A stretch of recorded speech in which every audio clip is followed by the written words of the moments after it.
Civil సర్వెంట్లే తలదించుకునేలా ముగ్గురు ఐపీఎస్లు వ్యవహరించారు. అందుకే ఆంధ్రప్రదేశ్ ప్రభుత్వం వాళ్ళ మీద సస్పెన్షన్ వేటు వేసింది. అయితే ఆ సస్పెన్షన్ వేటు అనేది ప్రొసీజర్ ప్రకారం జరగలేదు అనేది కొంతమంది వాదన. అసలు ఏం జరిగింది అనే దాని మీద విశ్లేషణ తీసుకునేటువంటి ప్రయత్నం చేద్దాం. ప్రస్తుతం మన దగ్గర జడ్జి రామకృష్ణ గారు ఉన్నారు, ఆయనతో ఇంటరాక్ట్. సార్ నమస్తే. నమస్కారం రావు గారు. నమస్కారం సార్ నమస్తే. కాదంబరి జత్వాని విషయంలో ప్రొసీజర్ ప్రకారం జరగలేదు, ఐపీఎస్ని అధికారం దుర్వినియోగం అయింది అని చెప్పి కొంతమంది ఆరోపణలు చేస్తున్నారు. ఒక జడ్జిగా లీగల్ ఆస్పెక్ట్ లో చూస్తే ఏమనిపిస్తుంది మీకు? రావు గారు, ముఖ్యంగా ఏదైతే ఈ కాదంబరి జత్వాని యొక్క సంబంధించిన కేసు పూర్వపరాపారాలు మనం చూసినట్లయితే అధికార దుర్వినియోగం అన్నది ఏ స్థాయిలో జరిగిందో, ఎవరి కోసం ఇంత అధికార దుర్వినియోగానికి ఇంత పెద్ద పెద్ద ఆఫీసర్లు పాల్పడ్డారు, ఇదంతా ఈరోజు ప్రజలు చూస్తూ ఉంటే ప్రజలు ఒకటే అంటున్నారండి, అసలు ఈ సమాజంలో మనం ఎలా బ్రతకాలి, మన ఆడబిడ్డలను ఏ విధంగా మనము స్కూళ్ళకు కానీ కాలేజెస్ కానీ ఉద్యోగాలకు కానీ ఎక్కడికైనా పంపించాలి, మన ఆడబిడ్డ ఇల్లు దాటి బయట వెళితే తిరిగి క్షేమంగా వస్తుందా రాదా, మరి ప్రజల మాన ప్రాణాలను కాపాడవలసినటువంటి పోలీసులే ఇంత కిరాతకంగా వ్యవహరిస్తూ ఉంటే మరి మన గోడు ఎవరితో చెప్పుకోవాలి అన్న డిస్కషన్ అయితే చాలా కారణంలో జరుగుతూ వస్తుంది రావు గారు. ఆ డిస్కషన్ జరుగుతుందని చెప్పి ప్రభుత్వం తొందరపడి సస్పెన్షన్ చేసిందా లేదా ప్రొసీజర్ ప్రకారం చేసినట్టుందా? ఇక్కడ తొందరపాటు అన్నది మనము అసలు ఏమాత్రం చెప్పనవసరం లేదండి. ఎందుకంటే ప్రభుత్వానికి ఏ అధికారాలు ఉన్నాయో, ఏ విధంగా ఫాలో కావాలో ఆ ప్రొసీజర్ను ఫాలో అయిన తర్వాతనే ఈ ముగ్గురు సీనియర్ ఐపీఎస్ అధికారుల పైన ప్రభుత్వం వేటు వేసింది. ఇక్కడ అందరూ ప్రశ్నిస్తున్నది ఏంటంటే, అసలు వాళ్ళపైన ఎఫ్ఐఆర్ కాకమునిపే ఏ విధంగా సస్పెండ్ చేస్తారన్న ప్రశ్న అందరూ ఎక్కువ పెడుతున్నారు. ఇక్కడ ఒకటి గమనించాలి. ఎందుకంటే ఇక్కడ క్రిమినల్ లా వేరు, సర్వీస్ లా వేరు. క్రిమినల్ లా జనరల్ పబ్లిక్ అందరికీ వర్తిస్తుంది. సర్వీస్ లా కేవలం ప్రభుత్వ సర్వీస్ లో ఉన్నటువంటి ప్రభుత్వ అధికారులకు మాత్రమే సర్వీస్ లా వర్తిస్తుంది. సర్వీస్ లా, క్రిమినల్ లా రెండూ కూడా ఒక్కొక్కసారి కలిసి ప్రయాణం చేస్తుంటాయి, ఒక్కొక్కసారి విడిపోయి వ్యతిరేక మార్గంలో కూడా పనిచేస్తూ ఉంటాయి. ఇక్కడ ఒకటి గమనించాలండి, చాలా వరకు చాలా కేసుల్లో సుప్రీంకోర్టు ఒకటే మాట చెప్పింది, ఒక పబ్లిక్ సర్వెంట్ పైన నమోదైనటువంటి ఎఫ్ఐఆర్ లో, ఛార్జ్ షీట్ లో అతడు నిర్దోషిగా తేలినప్పటికీ కూడా సర్వీస్ లా కింద అతని పైన డిసిప్లినరీ యాక్షన్ తీసుకొని సర్వీస్ నుంచి రిమూవ్ చేసేటువంటి అధికారం ఈ అపాయింట్మెంట్ ఆ అథారిటీస్ ఉంటుందని సుప్రీంకోర్టు, రాష్ట్ర హైకోర్టులు చాలా వరకు చెప్తూనే వస్తున్నాయి. దీని యొక్క భావం ఏంటంటే, అసలు ఎఫ్ఐఆర్ తో సంబంధం లేకుండా ఒక పబ్లిక్ సర్వెంట్ తనకు విధించినటువంటి పరిధిని దాటి ఎవరైనా మిస్కాండక్ట్ గా బిహేవ్ చేస్తే వాళ్ళపైన వెంటనే తక్షణ చర్యలు తీసుకునే అధికారం అపాయింటింగ్ అథారిటీకి 100% ఉంటుంది. ఇక్కడ జరిగింది అదే. కానీ ఇక్కడ సర్వీస్ లా ప్రకారం మీరు చెప్తున్నారు సస్పెండ్ చేసేవారు అని చెప్పి, అట్లీస్ట్ వాళ్ళని పిలిచి మాట్లాడటం లేదంటే షోకాజ్ నోటీస్ ఇవ్వటమో ఏది లేకుండా సస్పెండ్ చేశారు అనేటువంటి వాదన కూడా వినిపిస్తుంది కదా. కొన్ని గ్రేవ్ అఫెన్సెస్ లో అటువంటి సమయము ముద్దాయిలకు ఇచ్చినట్లయితే, అటువంటి సమయము డీలింక్వెంట్కి ఇచ్చినట్లయితే, ఇక్కడ మేము సర్వీస్ లాలో డీలింక్వెంట్స్ అంటాం, క్రిమినల్ లాలో అక్యూజ్డ్ అంటాం. ఎవరైతే ఇక్కడ డీలింక్వెంట్స్ ఉన్నారో వీళ్ళకి అంత సమయం కేటాయిస్తే వాళ్ళు ఏదైనా సాక్ష్యాధారాలను రూపుమాపే కార్యక్రమంలో కానీ, లేదా దేశం విడిచి పారిపోయే కార్యక్రమం కానీ, లేదా ఇతరత్ర ప్రలోభాలకు గురి చేసేటువంటి ఇన్ఫ్లుయెన్స్ అథారిటీస్ తో వచ్చే అవకాశం కానీ ఉంటుందన్నప్పుడు ప్రభుత్వం ఇటువంటి చర్యలు తీసుకోవచ్చు. ఇక్కడ బలమైనటువంటి ఆధారాలతో చాలా ఇది అత్యంత హీనమైనటువంటి అభియోగాలండి ఇవి. వీళ్ళ ముగ్గురి పైన వచ్చిన అభియోగాలు సొసైటీలో ఎవ్వరూ కూడా యాక్సెప్ట్ చేయనటువంటి అభియోగాలు ఇవి. ఎవరు కూడా వీళ్ళపైన వచ్చినటువంటి చూస్తూ ఉంటే ఒక స్త్రీ పట్ల వీళ్ళు వ్యవహరించిన తీరు, పైగా ప్రభుత్వ అధికారిగా ఉంటూ చట్టంలో పనిచేయాల్సిన వాళ్ళు చట్టాన్ని అడ్డం పెట్టుకొని ఇది ఒకటి గమనించాలి మనం. చట్టాన్ని ఇవన్నీ అడ్డం కూడా పెట్టుకొని చట్ట వ్యతిరేకమైనటువంటి పనులు చేస్తారు వీళ్ళు. కమిషనర్ ఇవన్నీ కాబట్టి కూడా అభియోగాలే కదా, ఇవన్నీ అభియోగాలే కదా. అది ఆన్ పేపర్ పోయినప్పుడే కదా మీ న్యాయ వ్యవస్థ ఒప్పుకునేది. సస్పెన్షన్ కూడా కేవలము తాత్కాలికమైన చర్య, రావు గారు. సస్పెన్షన్ కూడా తాత్కాలికమైన చర్య కాబట్టి ఇటువంటి తాత్కాలికమైన చర్యలను ఈ విధమైనటువంటి సందర్భంలో ఈ విధంగా ప్రభుత్వాలు వాడుకోవడం అన్నది సహజంగా అన్ని చోట్ల జరుగుతున్నటువంటి అంశమే. ఇక్కడ వాళ్ళపైన పూర్తి విచారణ జరిగిన తర్వాత వాళ్ళు సర్వీస్ నుంచి రిమూవ్ చేస్తారు, డిస్మిస్ చేస్తారు. కానీ ఇది కేవలం వాళ్ళు జరుగుతున్నటువంటి విచారణకు వాళ్ళ యొక్క, ఎందుకంటే ఇక్కడ ముగ్గురు కూడా, ఒకరేమో ఐజీ స్థాయి అధికారి, మరొకరు డిఐజీ స్థాయి అధికారి, ఇంకొకరైతే ఇంకా పెద్ద స్థాయిలో ఉన్నటువంటి ఇంకో police officer, DG rank officer. అంటే ఏంటి, ఇంత పెద్ద స్థాయిలో అధికారంలో ఉన్నటువంటి వాళ్లకు ఎక్కువ అవకాశాలు ఉంటాయి. ఏంటి, సాక్షులను బెదిరించడానికి కానీ, ఉన్న సాక్ష్యాధారాలను తారుమారు చేయడానికి కానీ, లేకపోతే అందుబాటులో ఉన్నటువంటి ఇతరత్ర వాళ్ళ మీద అభియోగాలను రూపుమాపడం కానీ, కింది స్థాయి సిబ్బందిని వినియోగించడం కానీ, రకరకాలుగా వీళ్ళు అటువంటి పనులు చేసుకోవడానికి వాళ్ళకు 100% ఆస్కారం ఉంది. కాబట్టి ఇటువంటి వాళ్ళని తక్షణం సస్పెండ్ చేసి వాళ్ళపైన విచారణ చేయడం అన్నది చట్ట పరిధిలో జరుగుతున్నటువంటి ప్రక్రియే. ఇది చట్టం అనుమతించినటువంటి ప్రక్రియే. ఈ రోజు వాళ్ళు చట్ట చూసే వాళ్ళకి ఏమనిపిస్తుందంటే, వాళ్ళు ఐపీఎస్లు, సీనియర్ ఐపీఎస్లు పైగా వాళ్ళకి కనీసం మాట మాత్రమే పిలిచి మాట్లాడకుండా ఇంత దారుణం చేస్తారు, ఇది అధికార దుర్వినియోగం కాదా అనేటువంటి ఒక చర్చ నడుస్తుంది. వాళ్ళకేం చెప్తారు? ఇక్కడ వాళ్ళని పిలిచి మాట్లాడాలి అన్నది చట్ట పరిధిలో లేదండి.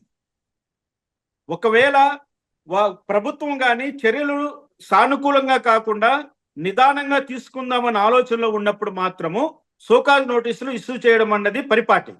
పైగా వీళ్ళు యూపీఎస్సీ కంట్రోల్లో ఉంటారు. వీళ్ళపైన ఎటువంటి డిసిప్లినరీ చర్యలు తీసుకోవాలన్నా, వాళ్ళపైన ఎటువంటి డిపార్ట్మెంటల్గా ఏ యాక్షన్ తీసుకోవాలన్నా ఇది కేవలము మన రాష్ట్ర ప్రభుత్వం పరిధిలో ఉండేది అంశం కాదండి. ఇది మొత్తం అంతా కూడా union public service commission hand over లో ఉంటుంది. కాబట్టి యూనియన్ సర్వీస్ కమిషన్ కి వీళ్ళు సూచాయిగా ఒక ఇన్ఫర్మేషన్ పాస్ చేసి వీళ్ళను తక్షణము విధుల నుంచి పక్కన పెడతారు. దాని ముఖ్య ఉద్దేశం ఏంటంటే వీళ్ళు అధికార దుర్వినియోగానికి పాల్పడకుండా ఉండడం కోసం. పైగా it is a moral turpitude అంటాం మేము డిసిప్లినరీ లాంగ్వేజెస్ లో వాడినప్పుడు. The delinquent is committed the moral turpitude, a heinous crime. వీళ్ళు ఇక్కడ చేసింది చాలా హీనియస్ క్రైమ్, మోరల్ టర్పిట్యూడ్. అంటే ఏంటి, ఒక స్త్రీని అక్రమంగా నిర్బంధించి తప్పుడు కేసులు పెట్టి ఆమెను బాంబే నుంచి విజయవాడ వరకు తీసుకొచ్చి ఆమె నగ్న చిత్రాలు కూడా షూట్ చేశారన్నటువంటి అభియోగాలు ఉన్నప్పుడు వీళ్ళకి అటువంటి అవకాశం కల్పిస్తే వీళ్ళు ఏమైనా చేయగలరు. కాబట్టి ఇక్కడ ప్రభుత్వం యొక్క ప్రధాన ఉద్దేశం ఏంటంటే సాక్ష్యాధారాలు రూపుమాపకుండా, సాక్ష్యాధారాలను వీళ్ళు ఏమి ట్యాంపర్ చేయకుండా, సాక్షులను బెదిరించకుండా ఉండడం కోసం వాళ్ళకు ఉన్నటువంటి అధికార అనే పదాన్ని తాత్కాలికంగా తొలగించి పక్కన పెట్టి పూర్తి విచారణ చేస్తారు. సో దీనికి సంబంధించి జీవోలు రిలీజ్ చేశారు 1590, 1591, 1592. ఈ జీవోలు సీక్రెట్ అని చెప్తున్నారు. అలా సీక్రెట్ ఉంచొచ్చా? అలా ఉంచడం కూడా కరెక్ట్ కాదండి రావు గారు. ఎందుకంటే అది ఏ జీవో అయినా కూడా గవర్నమెంట్ ఆర్డర్ కాబట్టి గవర్నమెంట్ ఆర్డర్ను పబ్లిక్ లో ఉంచాలి. కాబట్టి మన రాష్ట్ర హైకోర్టు ఒక 2-3 నెలల క్రితం కూడా చెప్పింది, మీరు జీవోలన్నింటినీ కూడా అప్లోడ్ చేయండి, పబ్లిక్ డొమైన్ లో పెట్టండి అని చెప్పింది. కానీ ఇవి వ్యక్తిగతమైనటువంటి సమాచారం ఉంది కాబట్టి అవి గోప్యంగా ప్రభుత్వం ఉంచిందని భావించవలసి వస్తుంది. ఇక్కడ వ్యక్తిగతమైనటువంటి గోప్యత ఎందుకు పాటించాలంటే, ఒకవేళ విక్టిమ్ ఎవరైతే ఉన్నారో ఆ కాదంబరి జత్వాని అనేటువంటి ఒక మహిళ, ఆమెకి సంబంధించినటువంటి వ్యక్తిగతమైనటువంటి సమాచారాన్ని ఇందులో పొందుపరిచి ఉండవచ్చు. కాబట్టి అటువంటి సమాచారాన్ని బహిర్గతం చేయడం అన్నది చట్ట వ్యతిరేకం కూడా అవుతుంది. ఇప్పుడు మనం చూస్తుంటాం రేప్ కేసుల్లో కానీ, లేదన్నా ఇటువంటి మోడెస్టీ సంబంధించిన అంశాల్లో కానీ మేము ఇన్ కెమెరా ప్రొసీడింగ్స్ కండక్ట్ చేస్తాం. పబ్లిక్ తెలియకుండా. ఎందుకంటే ఆ స్త్రీ యొక్క ఔన్నత్యానికి, ఆ స్త్రీకి ఉన్నటువంటి గౌరవానికి భంగము కలగకూడదనే ఉద్దేశంతో ఆ యొక్క సమాచారాన్ని అంతా కూడా బయట ప్రపంచానికి తెలియనీయకుండా దాన్ని గోప్యంగా పెడతాం. ఆమె పేరు కూడా వాడడం తప్పే, కానీ ఇక్కడ మనం విచ్చలవిడిగా ఆ యొక్క విక్టిమ్ పేరును కూడా వాడేస్తున్నాం. అందరూ కూడా ఆమె పేరును కూడా పబ్లిష్ చేశారు. ఎందుకంటే ఆమెంతకు తనంతకు తానుగా మీడియా ముందుకు వచ్చింది కాబట్టి అది యాక్సెప్టబుల్ స్టెప్ అయి ఉంది. లేకుండా ఉండింటే ఆమె పేరును కూడా బహిర్గతం చేయడం అన్నది చట్ట వ్యతిరేకం అయి ఉండేది రావు గారు. కాబట్టి ఇంకోటి ఏంటంటే సోషల్ మీడియాలో నడుస్తుంది ఏంటంటే ఏదో చంద్రబాబు నాయుడు గారు ఒక ఆర్డర్ వేసేసారు, ఆయన వేసినటువంటి ఆర్డర్ ప్రకారం ఈ సస్పెన్షన్ అనేది ఇంప్లిమెంట్ చేశారు అని చెప్పి అంటున్నారు. అసలు చంద్రబాబు నాయుడు గారు ఆర్డర్ వేసిన సస్పెన్షన్ అనేది సాధ్యమవుతుందా? లేదండి, లేదు. చంద్రబాబు నాయుడు గారు ఆ విధంగా ఆర్డర్ వేశాడు సస్పెండ్ చేయండి అనేది ఇదంతా సోషల్ మీడియా సృష్టించిన ఒక అంశం మాత్రమే. ఎందుకంటే సోషల్ మీడియాలో ప్రచారం అయ్యేటువంటి ఏ అంశానికి కూడా క్రెడిబిలిటీ ఉండట్లేదు. వాళ్ళు కూడా సరైనటువంటి సమాచారాన్ని ప్రజల ముందు ఉంచట్లేదు. ఒక్కొక్క మీడియా ఒక రకమైనటువంటి వాగ్దాటితో, ఒక రకమైనటువంటి వాక్చాతుర్యంతో ముందరకు వచ్చి వాళ్ళు చెప్పాల్సిందంతా చెప్తున్నారు. వాస్తవానికి ఇక్కడ ఈ కాదంబరి అంశం అన్నది నిన్న మొన్న మొదలైనటువంటి అంశం కాదు కదండి. గత ఒక నెల రోజుల క్రితం నుంచి ఆ యొక్క అన్ని మనం ప్రజల ముందు ఉంటుంది, ప్రజలందరూ చూస్తున్నారు. ఆ సమాచారాన్ని అంతా ప్రభుత్వం సేకరించింది. మీరు కూడా అసలు చాలా విచిత్రమైనటువంటి విషయాలన్నీ బయటకు వస్తున్నాయి. అంటే ఆమె మీద ఎఫ్ఐఆర్ కాకముందే ఎవరైతే ఈ కుక్కల విద్యాసాగర్ అనే వ్యక్తి ఇచ్చిన కంప్లైంట్ మీద ఆమెను ఎఫ్ఐఆర్ రిజిస్టర్ చేసి ఆమెను కోర్టు పర్మిషన్ తోనే మేము ఇక్కడ తీసుకొచ్చాము, అంతా న్యాయ ప్రకారం జరిగిందంటూ ఈరోజు సాక్షి పేపర్లో కూడా నేను చూశాను. కానీ అదంతా కూడా చాలా సత్యదూరం అండి రావు గారు. ఎందుకంటే సాక్షి పత్రికలో ఏదైతే ఈరోజు రాశారో, ఇంతకు ముందు రాశారో, వాళ్ళు అంటున్నది ఏంటంటే కోర్టు వారెంట్ ద్వారా మేము ఆమెను తీసుకొచ్చాము అని చెప్తున్నారండి. అది వాస్తవానికి వెళ్ళేటప్పుడు కూడా కోర్టు పర్మిషన్ తోటి వెళ్ళారు అన్నట్టుగా రాశారు వాళ్ళు. లేదండి, వాళ్ళు తప్పుదారి పట్టిస్తున్నారు, ప్రజలను తప్పుదారి పట్టిస్తున్నారు. కోర్టును ఏదో ఒక షీల్డ్ గా వాడాలని ప్రయత్నం చేస్తున్నారు. కానీ అటువంటి ప్రక్రియ ఏది కూడా కోర్టులో జరిగినట్లుగా లేదు. ఎందుకంటే వాస్తవానికి ఫిబ్రవరి 2వ తారీఖున వాళ్ళు ముంబై వెళ్ళి ఫిబ్రవరి 3వ తారీఖున ఆమెను అరెస్ట్ చేసి ఆమె రిమాండ్ చేయడం జరిగిందండి. ఈ మధ్యలో ఎఫ్ఐఆర్ కాకముందే కోర్టు పర్మిషన్ ఇస్తుందని నేనైతే అనుకోనండి. ఎఫ్ఐఆర్ అయిన తర్వాత కోర్టు పర్మిషన్ తీసుకున్నట్లయితే వీళ్ళు అంతకు ముందే బాంబేలో ల్యాండ్ అయి ఉన్నారు కాబట్టి అది కూడా మనం నమ్మదగ్గ అంశంగా ఎవరు కూడా చూడమండి. అంటే నివేదిక అంటే మనకు తెలుస్తున్న దాని ప్రకారం సిట్ ఇచ్చినటువంటి నివేదిక ప్రకారం జనవరి 31వ తారీఖున పిఎస్ఆర్ ఆంజనేయులు గారు వీళ్ళని పిలిచారు, మౌఖిక ఆర్డర్ చేశారు. 1వ తారీఖున ఫ్లైట్ టికెట్లు బుక్ చేశారు. 2వ తారీఖున ఎఫ్ఐఆర్ చేశారు. 1 అవర్లోనే 6 గంటలకు ఎఫ్ఐఆర్ చేసి 7 గంటలకు ఎర్లీ మార్నింగ్ బాంబే వెళ్ళారు. ఈ కథ అంతా నడిపారు అనేది ఇప్పుడు మనకి ఆ నివేదికలో ఉన్న అంశం బయటకు వస్తుంది కొంత. మరి అది ఎంతవరకు నిజమో సమాచారం అది. రావు గారు, ఇది మీరు చెప్పినటువంటి ఇది వాస్తవం. ఇదే జరిగింది కూడా ఇదే. అంటే స్వామి భక్తి పరాయణులైనటువంటి కొంతమంది ప్రభుత్వ అధికారులు, ఈ పిఎస్ఆర్ ఆంజనేయులు లాంటి వాళ్ళు ఈ విధంగా తమకున్నటువంటి అధికారాన్ని దుర్వినియోగం చేసి జగన్మోహన్ రెడ్డిని ఏ విధంగా వాళ్ళు సంతృప్తి పరిచారో మనం అన్ని ఒకటోటిగా చూస్తూ ఉన్నాం. ఇక్కడ జరిగింది కూడా అదే. వాస్తవానికి ఆయన పిఎస్ఆర్ ఆంజనేయులు ఏ స్థాయిలో ఉన్నప్పటికీ కూడా ఎఫ్ఐఆర్ కాకముందు ఆయన ఇంటర్ఫియర్ కావడం అన్నది it is out and out law. అందుకోసమే ఈరోజు ఆయన క్రిమినల్ మిస్కాండక్ట్ అని చెప్పి ప్రభుత్వం అతన్ని సస్పెండ్ చేయడం జరిగింది. అంటే ఎవరైతే పిఎస్ఆర్ ఆంజనేయులు అనే అతను తన వృత్తి ధర్మాన్ని పక్కన పెట్టి స్వామి భక్తి చూపించి అనవసరంగా ఒక మహిళను ఈ విధంగా వేధించడానికి ఆయన భాగస్థుడయ్యాడంటే ఇది ఏమాత్రం క్షమించరాని పెద్ద నేరం అండి.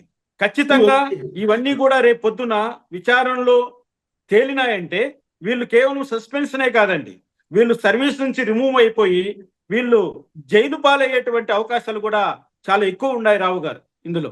సార్, ఇప్పుడు పోలీసులు ఇన్వెస్టిగేషన్ పర్పస్ మీద ఒక ప్రాంతం నుంచి ఇంకో ప్రాంతానికి, అంటే ఒక స్టేట్ నుంచి ఇంకో స్టేట్కి వెళ్ళాలంటే కనుక ఖచ్చితంగా పర్మిషన్ తీసుకోవాలి అంటారు. ఎవరి దగ్గర పర్మిషన్ తీసుకోవాలి? ఆ పర్మిషన్ తీసుకున్న తర్వాత వెళ్ళాల్సిన అవసరం ఉందా టెక్నికల్ గా? రావు గారు, ఒక రకంగా ఒక పోలీస్ ఆఫీసర్ యొక్క పరిధి ఒక లిమిటెడ్ గా ఉంటుందండి. ప్రతి స్టేషన్ కు ఆ స్టేషన్ పరిధి అన్నది ఒక లిమిటెడ్ గా ఉంటుంది. కానీ నేరాలు పరిధి లేకుండా జరుగుతూ ఉంటాయి కాబట్టి ఏదైనా ఒక నేరస్తుణ్ణి తన పరిధిలో లేనప్పుడు వేరొక పరిధిలో ఉన్నటువంటి చోట అరెస్ట్ చేయాల్సి వచ్చినప్పుడు ఖచ్చితంగా పర్మిషను అక్కడ ఆ జ్యూరిడిక్షన్ సంబంధించినటువంటి ఆ మెజిస్ట్రేట్ యొక్క పర్మిషన్ తీసుకోవడం అన్నది చట్టంలో ఒక భాగం అండి. కానీ ఆంధ్రప్రదేశ్ నుంచి ఆ మహారాష్ట్ర సంబంధించినటువంటి చోటకు వెళ్ళి అక్కడ ముద్దాయిని వీళ్ళు తీసుకురావాలంటే ఖచ్చితంగా 24 ఇక్కడ ఏమిటంటే ముఖ్యమైన అంశము, అరెస్ట్ చేసిన వ్యక్తిని 24 గంటల లోపల సంబంధిత మెజిస్ట్రేట్ ముందుగా హాజరుపరచాలనేది చట్టం. వీళ్ళు 24 గంటలు దాటిపోవచ్చు. ఎందుకంటే బాంబే నుంచి ఆంధ్రాకు వచ్చి ఆంధ్రాలో విజయవాడలో కోర్టు జడ్జి దగ్గరికి తీసుకెళ్లేసరికి 24 అవర్స్ దాటిపోవచ్చు. లేదు మధ్యలో ఏదైనటువంటి ప్రాబ్లమ్స్ రావచ్చు. అటువంటివన్నిటిని పోలీస్ డిపార్ట్మెంట్ ఒక రక్షణ కల్పించాలనే ఉద్దేశంతో ఈ ట్రాన్సిస్ట్ రిమాండ్ అనే దాన్ని సిఆర్పిసి లో పొందుపరిచారు. అంటే రూల్స్ లో ఉంది అది. అంటే ట్రాన్సిస్ట్ రిమాండ్ అంటే ఏంటంటే ఆ లోకల్లో అరెస్ట్ చేసినటువంటి వ్యక్తిని ఆ లోకల్ మెజిస్ట్రేట్ ముందర హాజరుపరుస్తారండి. ఆ మెజిస్ట్రేట్ గారు ఈ యొక్క అంశాలన్నింటినీ నమోదు చేసి ఇక్కడ నుంచి మరో మెజిస్ట్రేట్ కంటే కన్సర్న్ మెజిస్ట్రేట్ కోర్టుకు తీసుకెళ్లే వరకు జరిగేటువంటి యొక్క ఏదైతే ఈ టైం పీరియడ్ ఉంటుందో దాన్నంతా సేవ్ చేసేటట్లుగా ఆయన ట్రాన్సిస్ట్ రిమాండ్ ఇచ్చి పంపిస్తాడు వీళ్ళకి. అంటే ఇది రెండు వైపులా ఒక రక్షణ కవచం అండి. అంటే ముద్దాయికి రక్షణ కవచంగా ఉంటుంది, అరెస్ట్ చేసినటువంటి పోలీస్ అధికారులకు రక్షణ కవచంగా ఉంటుంది. ఇది చాలా ఇంపార్టెంట్. కానీ ఈ కాదంబరి జత్వాని సంబంధించిన కేసులో మేము ట్రాన్సిస్ట్ రిమాండ్ తీసుకున్నాము అక్కడ ముంబైలో అని ఈ పోలీస్ డిపార్ట్మెంట్ వాళ్ళు చెప్తున్నారు. కానీ బహుశా అక్కడ ఆమెను ప్రొడ్యూస్ చేసి ఉండొచ్చు.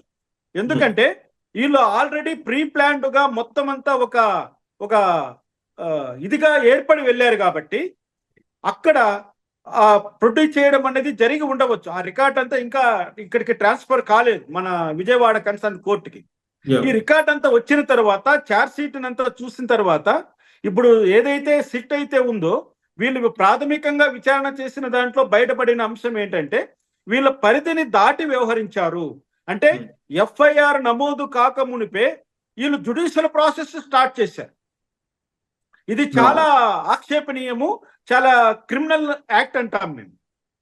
ఎందుకంటే ఈ మొత్తం కేసు వెనక సజ్జల్ జిందాల్ ఉన్నారు. సజ్జల్ జిందాల్ మీద ఆల్రెడీ కేసు ఉంది. ఆ కేసుకి ఈ కేసుకి టిట్ ఫర్ టాట్ అన్నట్టు చేశారని అంటున్నారు. ఇప్పుడు మళ్ళీ సజ్జల్ జిందాల్ మీద ఉన్నటువంటి కేసు ఏదైతే ఉందో జత్వాని విత్డ్రా చేసుకున్న కేసు అది మళ్ళీ రీవర్క్ అవుతుందా? ఇప్పుడు ఆమె ఎందుకు విచారణకు హాజరు కాలేకపోయింది? తను ఆంధ్రప్రదేశ్ లో జ్యుడిషియల్ రిమాండ్ లో ఉంది కాబట్టి అక్కడ విచారణకు హాజరు కాలేకపోయింది. అది ఆమెంతకు ఆమె వాలంటరీగా చేసినటువంటి యాక్ట్ కాదు. అది యాక్ట్ ఆఫ్ గాడ్. ఇప్పుడు ఇక్కడ ఐపీఎస్ ప్రెజర్ చేసి కేసు విత్డ్రా చేసుకునేలాగా కాదంబరి మీద ప్రెజర్ చేశారనేది ఇంకొక ఆరోపణ కూడా ఉంది కదా. అది వాస్తవం కాబట్టి ఆ విధంగా ఆమె పైన అంటే నీ పైన ఇంకొక క్రిమినల్ కేసులు పెడతాము, మీ కుటుంబ సభ్యులను కేసులు ఇన్వాల్వ్ చేస్తాము, మిమ్మల్ని వేధిస్తాము, అనేక రకాలుగా మిమ్మల్ని ఏదైనా చేస్తామని ఒక పోలీస్ అధికారి బెదిరించి ఆమె దగ్గర ఆ క్రిమినల్ కంప్లైంట్ ప్రాసెస్ కాకుండా చేశాడు కాబట్టి it is one kind of an offence. ఇది న్యాయ ప్రక్రియలలో జోక్యం చేసుకోవడం అవుతుంది ఒక రకంగా. అంటే ఎవరైనా ఒక క్రిమినల్ కంప్లైంట్ విత్డ్రా చేయడం కోసము ఫోర్స్ ఉపయోగిస్తే అది కూడా అఫెన్స్ అది. కాబట్టి ఇప్పుడు వీళ్ళు ఏదైతే ఉన్నారో ఈ ముగ్గురు ఐపీఎస్ ఆఫీసర్లు వీళ్ళు చేసిన నేరం అతి చిన్న నేరం కాదండి. వీళ్ళు చేసింది చాలా పెద్ద నేరం. ఇది అనేక కోణాల్లో దీన్ని విచారణ చేయవలసినటువంటి అవసరం ఉంది కాబట్టి ప్రభుత్వం దీన్ని అన్ని రకాలుగా దీన్ని పరిశీలి చేస్తూ ఉంది. ఇప్పుడు నిన్న సస్పెండ్ చేశారు, ఇవాళ ఏదో ఎఫ్ఐఆర్ చేస్తున్నారు అంటున్నారు. ఎఫ్ఐఆర్ చేసే ముందే యూపీఎస్సీకి చెప్పాలా? అంటే యూపీఎస్సీకి ఖచ్చితంగా ఇన్ఫర్మేషన్ అనేది ఇచ్చి ఉంటారండి ఇవ్వాలి. It is a mandatory.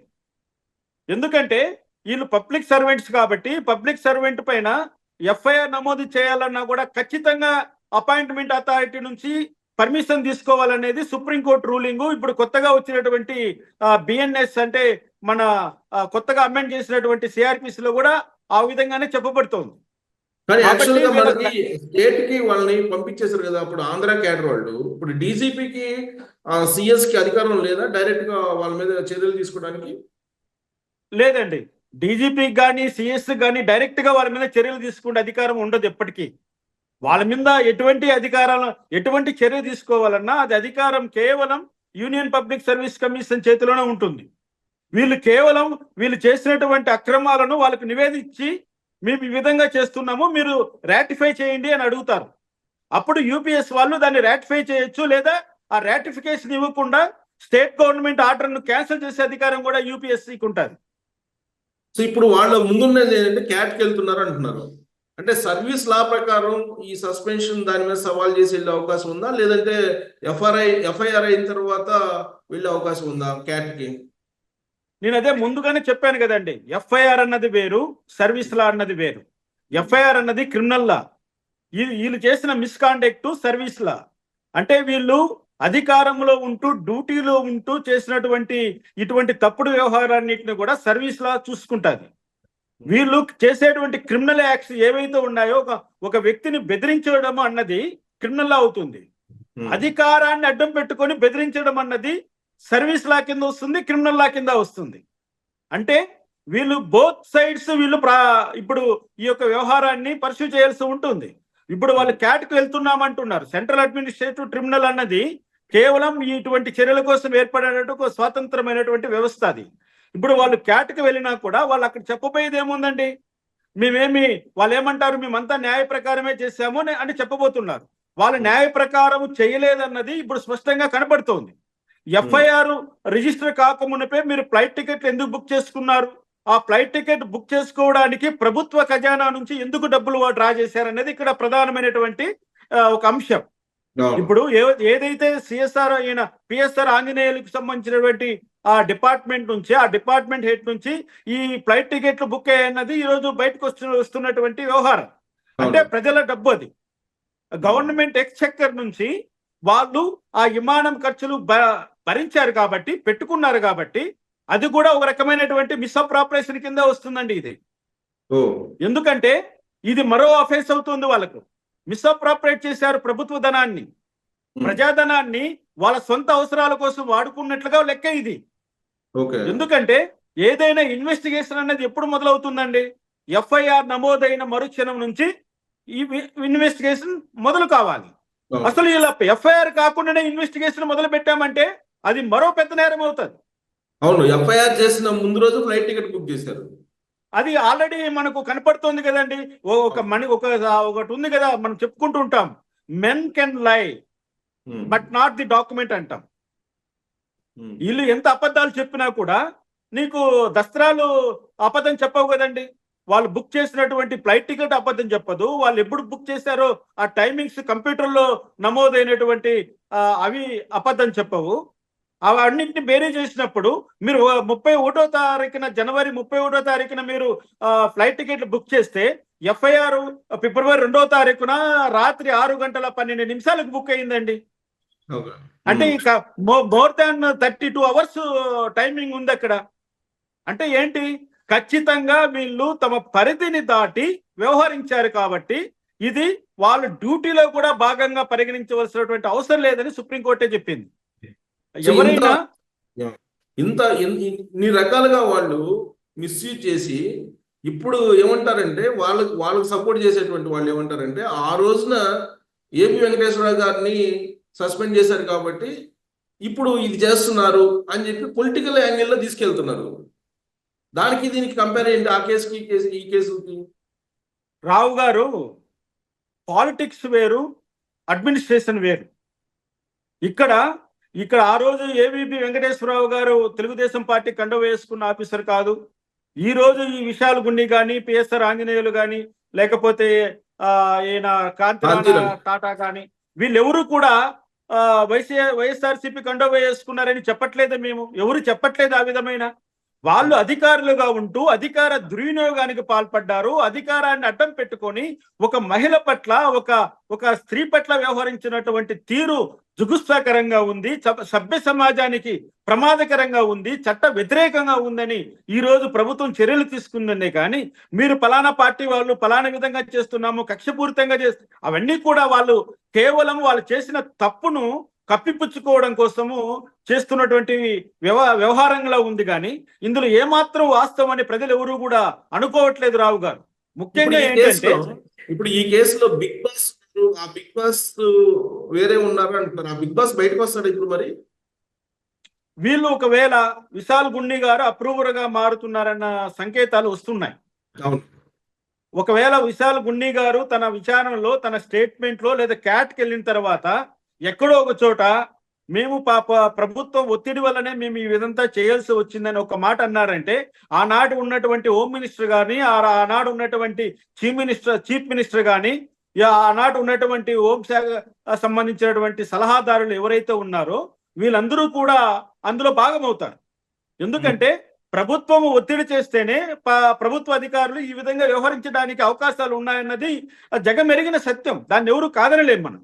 అంటే ఇక్కడ తప్పు చేసిన వాడి కంటే తప్పు చేయించిన వాడే ప్రథమ ముద్దాయాన్ని ఏదైతే న్యాయ సూత్రాలు చెప్తున్నాయో ఆ సూత్రం ప్రకారము ఆనాటి హోమ్ మినిస్టర్ గారి నుంచి, ఆనాటి చీఫ్ మినిస్టర్ గారి నుంచి, ఆనాటి సజ్జల ఎవరైతే సలహాదారులు ఉన్నాడో వీళ్ళందరూ కూడా ఒకే ప్రేమ్ లేక వస్తారు రావు గారు. ఇప్పుడు ఏంటి, బిఎస్ఆర్ ఆంజనేయులు నిఘా అధిపతి ఆయన చెప్పారు కాబట్టి మేము చేసామని చెప్పి కాంతిరాణ తాత అలాగే గున్ని అంటున్నారు. పిఎస్ఆర్ ఆంజనేయులు చెప్పాలిగా ఆయన ఎవరు చేయమన్నారు అనేది.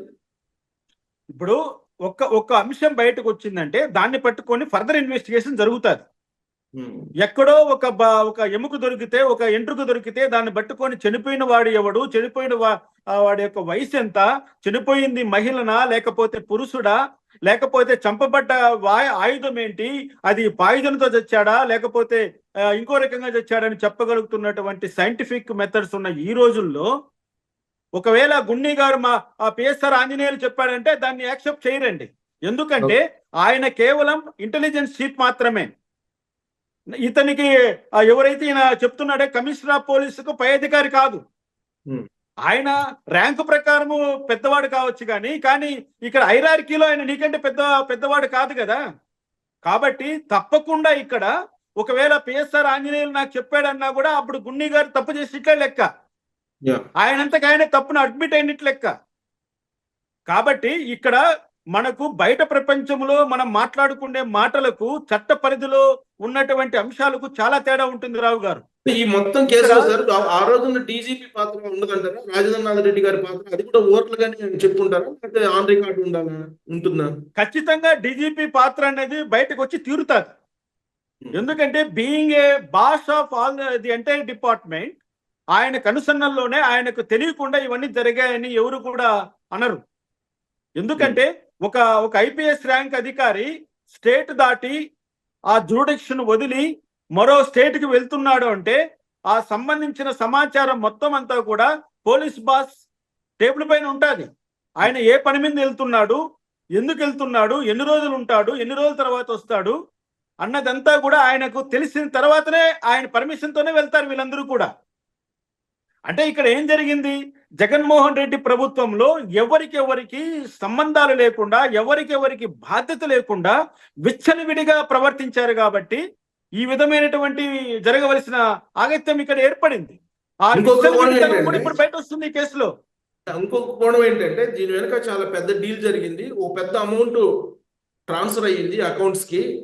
సో అందుకే ఈడీ కూడా ఎంటర్ అయ్యే అవకాశం ఉంది అని అంటున్నారు. ఆ ఛాన్స్ ఉందా? ఆ అవకాశాన్ని కూడా మనం కొట్టిపారేయలేమండి. ఎందుకంటే ఇందులో ప్రధాన ముద్దాయిగా చెప్పబడుతున్నటువంటి ఆ జిందాల్ అన్న వ్యక్తి సామాన్యమైన వ్యక్తి కాదు కదండి. అతనితో పాటు ఇంకా ఏషియన్ పెయింట్ సంబంధించినటువంటి ఇంకొకతను కూడా ఇన్వాల్వ్ అయి ఉన్నారు.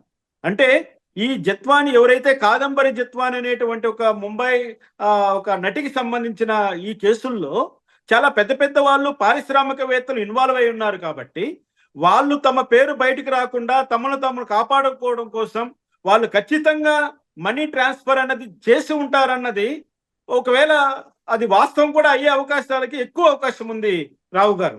సో ఇప్పుడు ఈ స్టేజ్ లో అటువైపు నుంచి కొంతమంది చెప్తుంది ఏంటంటే అసలు కాదంబరి హానీ ట్రాప్ చేశారు కాబట్టి ఆవిడ మీద ఇప్పుడు కేసు పెడతాము అని అంటున్నారు. ఇప్పుడు వాళ్ళు కంప్లైంట్ చేస్తే కేసు రిజిస్టర్ అవుతుందా ఈవిడ మీద, జత్వాని మీద? ఆల్రెడీ ఎఫ్ఐఆర్ రిజిస్టర్ అయింది, ఆమె ఆల్రెడీ రిమాండ్ కి వెళ్ళి ఉంది. ఇంకా మరొక ఎఫ్ఐఆర్ ఆమె మీద రిజిస్టర్ కావడం అన్నది రూల్డ్ అవుట్ అండి, ఆ ఛాన్సెస్ లేవు. అంటే కుక్కల విద్యాసాగర్ ఎఫ్ఐఆర్, కానీ అలా కాకుండా ఇంకా చాలా మందిని ట్రాప్ చేశారు, హాని ట్రాప్ చేశారు అనేది వాళ్ళ ఆరోపణలు ఇప్పుడు వరకు. కానీ ఇప్పుడు మళ్ళీ దాన్ని కంప్లైంట్ రూపంలో ఇస్తే పరిస్థితి ఏంటి? అంటే ఇక్కడ మీరు చెప్తున్నది ఏంటంటే ఆమె హనీ ట్రాప్ రూపంలో చాలా మందిని బ్లాక్ మెయిల్ చేసిందనో ఏదో నేరంలో పాల్పంచుకుందనేది ఇప్పుడు అవతల వాళ్ళు అంటున్న సమాచారం.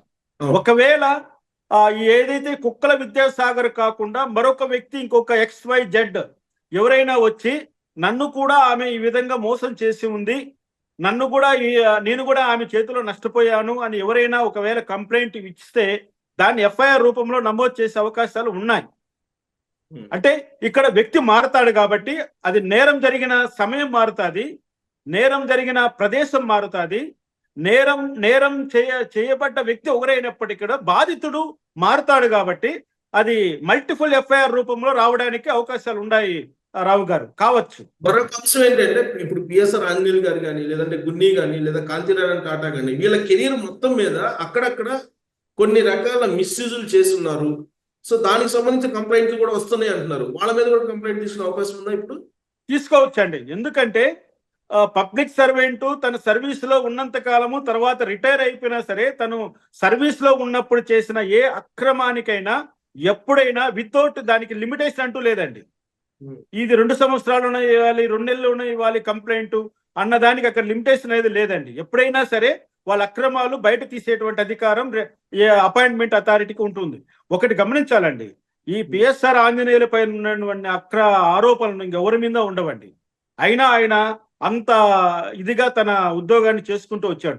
ఎక్కడో BSF లో పడిన వాడిని తీసుకొచ్చి జగన్మోహన్ రెడ్డి ఇక్కడ ఇంత ఇంపార్టెంట్ ప్లేస్ లో పెట్టారండి.